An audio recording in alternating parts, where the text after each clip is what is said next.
নমস্কাৰ, মই ৰফিকুল ইছলাম। আজি ইংৰাজী ৰিডিঙৰ বিষয়ে আৰু এটা ভিডিঅ' লৈ আহিলোঁ।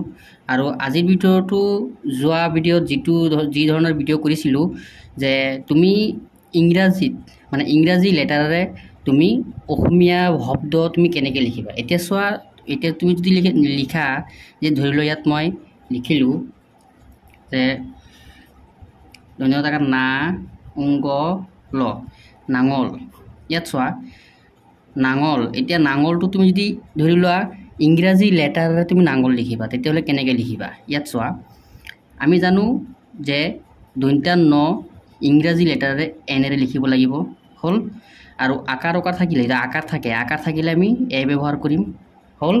ইয়াত চোৱা, এতিয়া কি আছে উংগ হওক, ইয়াত চোৱা উংগ হওক বা উনিচঙি হওক, এই দুটা বৰ্ণ ইংৰাজীত লিখিলে আমি এন আৰু জি এই দুটা লেটাৰ একেলগত ব্যৱহাৰ কৰি মনত ৰাখিবা। তেতিয়াহ'লে আমি উংগৰ কাৰণে কি দিম, এন আৰু জি দিম, এন জি। তাৰপিছত চোৱা, এই উংগৰ লগত আকাৰ হস্যিকাৰ বা একো নাই, কোনো আকাৰ উকাৰ নাই, এইটো কাৰণে আমি ইয়াৰ লগত এ এটা দিম হ'ল। কিয়নো অসমীয়া শব্দ ইংৰাজীত লিখিব গ'লে যদি আকাৰ উকাৰ নাথাকে, মনত ৰাখিবা ইয়াৰ লগত এ বা অ এটা ব্যৱহাৰ কৰিবই লাগিব। তেতিয়া হৈ গ'ল, এতিয়া উংগটো সম্পূৰ্ণ উংগ হৈ গ'ল। তাৰপিছত কি আছে, ল আছে, তাৰপিছত আমি লগ এল লিখিম, নাঙল। ইয়াত এটা কথা মনত কৰিবা যে ইয়াৰ লগততো আকাৰ উকাৰ নাই, তেতিয়াহ'লে আমি ইয়াত আকাৰ উকাৰ নাই, এই ইংলিছ যিটো লেটাৰ এই এলৰ লগত আমি এ বা অ দিয়া নাই কিয়? বহুত গুৰুত্বপূৰ্ণ প্ৰশ্ন। কিয় দিয়া নাই? কাৰণ শেষত যিটো বৰ্ণ থাকিব সেই বৰ্ণৰ লগত আমি যদি আকাৰ উকাৰ নাথাকে আমি একো দিব নালাগে।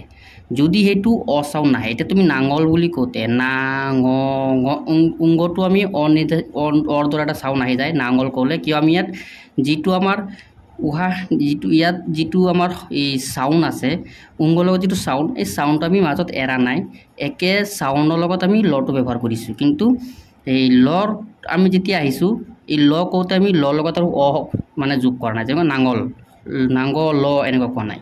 বুজি পাইছা? এতিয়া ইয়াত চোৱা,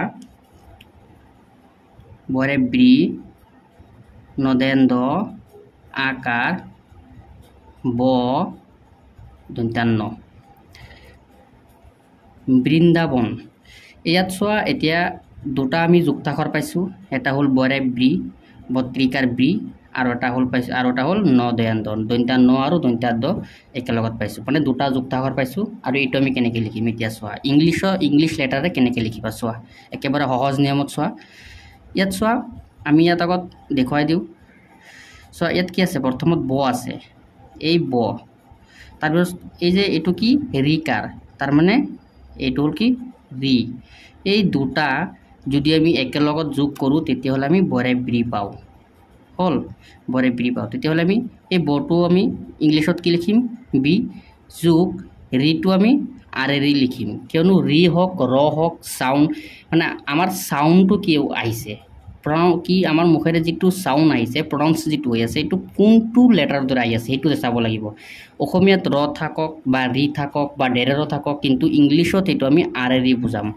তেতিয়াহ'লে ব আৰু ৰি ব আৰু যোগ কি আছে ৰি, দুটা মিলি বৰে ব্ৰি। তেতিয়াহ'লে আমি এই ব বি আৰু আৰ দুটা একেলগত লিখিব লাগিব। কিয়নো যুক্তাক্ষৰত কেতিয়াও এটা লিখি ভাৱেল নিদিবা, দুটা একেলগত লিখিলেহে যুক্তাক্ষৰ হ'ব। যেনেকুৱা চোৱা, ইয়াত বি আৰু আৰ একেলগত লিখিলোঁ, কিন্তু বি আৰু আৰ একেলগত লিখিলোঁ, তেতিয়াহ'লে বৰে ব্ৰ হৈছে।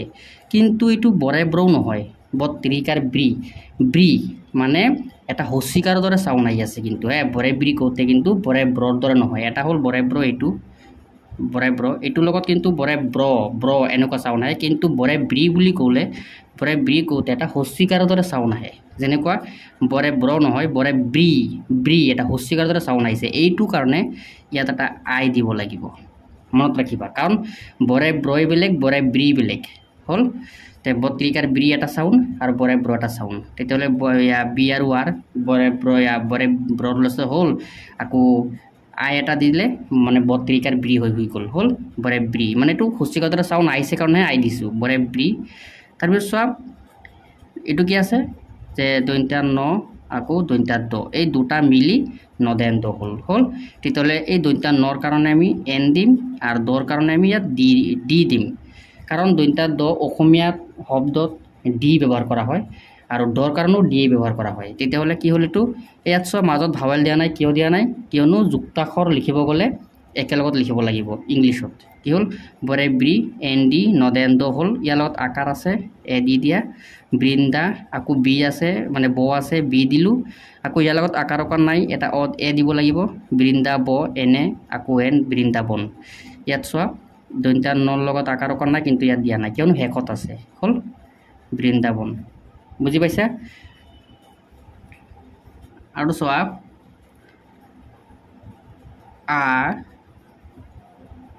নিয় জয়েন জ তাৰপিছত ইয়াত এটা আকাৰ দি দিওঁ কি হ'ল আঞ্জা আঞ্জা হ'ল নহ'লে আৰু এটা লিখিলোঁ ইয়াত আ নিয় জয়েন জ তাত হচুকাৰ মত আকাৰ মা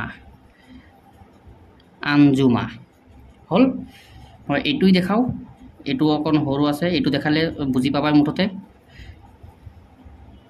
ইয়াত চোৱা ইয়াত যে আ আছে এই আৰ কাৰণে আমি ইংলিছত এ লিখিম তাৰপিছত ইয়াত চোৱা এইটো কি হ'ল নিয় আৰু বৰিকাত জ এই দুটা মিলি নিয় জয়েন জ হৈছে মনত ৰাখিবা ইয়াত চোৱা নিয়ৰ কাৰণে আমি কি ব্যৱহাৰ কৰিম নিয় মানে সাউন্ডটো কি আহিছে আমি এইটো চাব লাগিব ইংলিছত লিখিলে নিয় মানে নৰ দৰে আহিছে এইটো কাৰণে আমি ইয়াত এন লিখিম তাৰপিছত বৰিকাত জৰ কাৰণে জে লিখিম হ'ল তে ন আৰু জ নজেন জ বা নিয় জয়েন জ হ'ল তাৰপিছত চোৱা ইয়াত কি আছে হচুকাৰ হচুকাৰ সদায় মানে অসমীয়া শব্দত হচুকাৰ আৰু ইংলিছত তুমি হচুকাৰ বনালে সদায় ইউ লিখিবা কি হ'ল আঞ্জু চোৱা ম আছে এম আকাৰ আছে এ হ'ল আঞ্জুমা বুজি পাইছানে মানে ইয়াত নিয় তোমাৰ কি হ'ব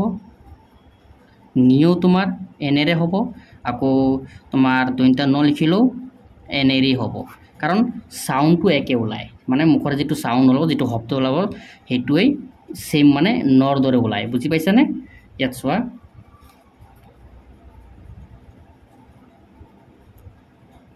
ইয়াত চোৱা এনেকুৱা ইয়াত চোৱা ঠাণ্ডা ইয়াত চোৱা এই যে এইটাটো কি মদিনাত ঠ এতিয়া চোৱা আমি যদি ইয়াত মদিনাত ঠটো টি লিখোঁ খালি টি লিখোঁ তেতিয়াহ'লে কিন্তু নহ'ব কাৰণ তুমি ঠাণ্ডা শব্দ এইটো এটা অসমীয়া শব্দ ঠাণ্ডা এই ঠাণ্ডাটো তুমি যদি ইংলিছ লেটাৰ লিখা তেতিয়াহ'লে অনলি টি দিলে নহ'ব কিয় নহ'ব টিয়ে মদিনাত ট বুজায় কিন্তু তাৰ লগত এটা এইচ দিব লাগিব তেতিয়াহে মদিনাত ঠলৈ যাব বুজি পাইছা এতিয়াই সম্পৰ্কিত মদিনাত ঠ হৈছে তাৰ লগত আকাৰ আছে এ দি দিয়া আকৌ এইটো কি আছে নৰেন্দ্ৰ ইয়াত চোৱা নৰেন্দ্ৰটো কেনেকুৱা হয় ন যোগ দ নৰেন্দ্ৰ তেতিয়াহ'লে নৰ কাৰণে আমি এন দিম আৰু দৰ কাৰণে ডি দিম হ'ল নৰেন্দ্ৰ আকাৰ আছে এ দি দিয়া ঠাণ্ডা হ'ল গতিকে আজি ভিডিঅ'টো তোমালোকক ইমানেই দেখুৱাইলোঁ নেক্সট ভিডিঅ'ত আৰু এটা ভিডিঅ' লৈ আহিম তেনেকুৱা গতিকে আজি ভিডিঅ'টো ইমানেই ধন্যবাদ